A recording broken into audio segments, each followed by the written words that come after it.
പതക്കുന്ന ആ തള്ള വീട്ടിൽ നിൽക്കാൻ സമ്മതിക്കുന്നില്ല. ഇല്ല. ഗ്ലാസ് പൊട്ടിച്ചാ? ഇല്ല.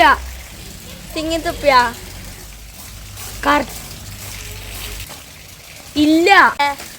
കർട്ടൻ ഇതിട്ട് കറുത്തല് തോർച്ചല്ലേ? അല്ലടാ, കർട്ടൻ പൊട്ടിപ്പോയടാ.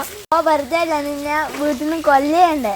എടാ ആശ്വരമുള്ളവര് എന്തല്ലേനു. ഇതെല്ലാം ഒരു ഓർമ്മ തന്നെ. രാവിലെ എണീച്ചിട്ട് കളിക്കാൻ പോകുന്നുണ്ടേ.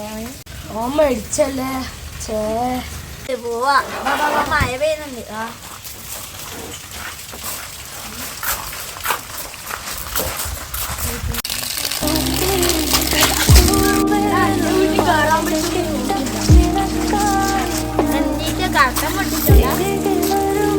ആ തള്ളച്ച് തീ വെച്ചു.